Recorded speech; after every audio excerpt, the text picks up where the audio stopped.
Welcome to Zwida Media. If you're new to this channel, please subscribe. Don't forget to like, comment and share. Here's a new video for today.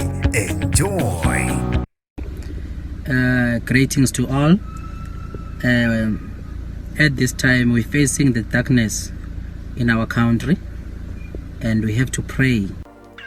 Igqugquzele inhlanzeko Igcokama lisha kubalandeli balo, kubathandi bomculo kaMaskandi kanye nabo bonke abahlali baseNingizimu Afrika njengoba sesikhathini la isibhekane khona nobhubhane lwecorona emhlabeni jikelele. Sanibonani nginibingelele ngiphinde nginamukele kuphi na kuphi la nibolo khona le video kanti ke mangokuqala usijonele likhasi wamukelekile igama lami ngusibonga konke wakandonde njengoba sekuday 6 ke bafethu of lockdown ngithemba ukuthi nonke niphilile futhi ke nikhuselekile. Ngizokhuluma ngazo namhlanje, ngizokhuluma ngegcokama lisha umthandeni manqele njengoba ke ifocus yabantu abaningi eNingizimu Afrika kanye nasemhlabeni jikelele ifocus kulo lolubhubhane. Naye ke umthandeni manqele ubese faka isandla eqinisa ebantwini esho ukuthi iyona yipi indlela esingayisebenzisa futhi waqhuquzela inhlanzeko ebantwini ukuthi singayivikela kanjani ukuthi lesifo noma lolubhubhane luphephethe ngokusheshsha ngaphandle ukuthi uzuba umuntu onemali eningi. Ubeke esesho ukuthi uyafisa ukuthi abantu bekhuleke kumdali becela ukuthi bekhuseleke kanye bona kanye nemndeni yabo. Wasesho ukuthi naye ke uyafisa ukuthi sengathi singaphepha kulesikhathi esobunzima. Wasegqugquzela kakhulu ukuthi abantu ke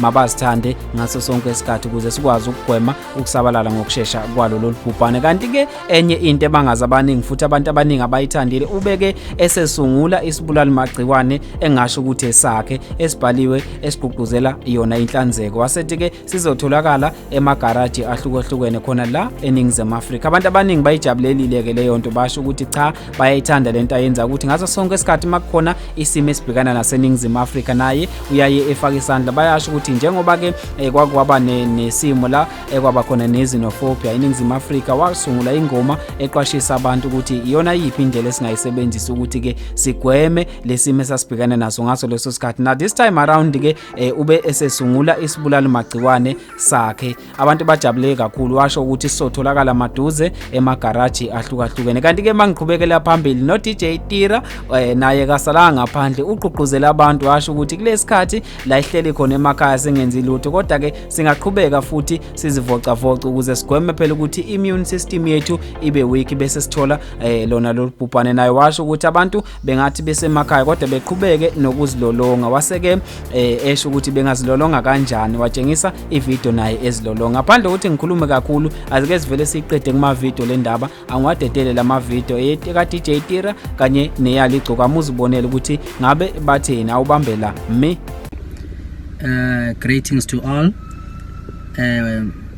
At this time we're facing the darkness in our country and we have to pray to God and we have to say, please Father God, help us, protect our ministries, protect our children, protect our families, everyone. We have to pray.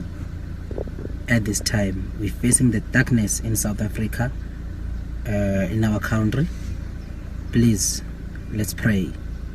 Thank you. Hey yo guys, one lockdown, but that doesn't mean ukuthi umuntu kufuneka angajimi. Ejima play with, I've got my Huawei watch, I've got my free birds.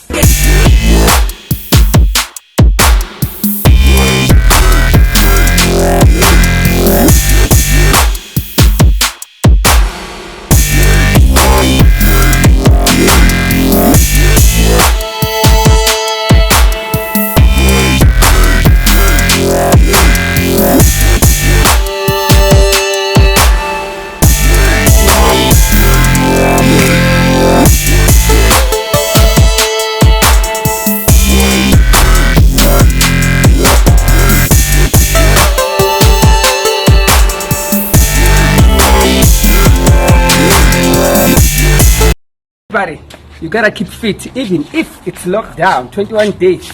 Keep it going.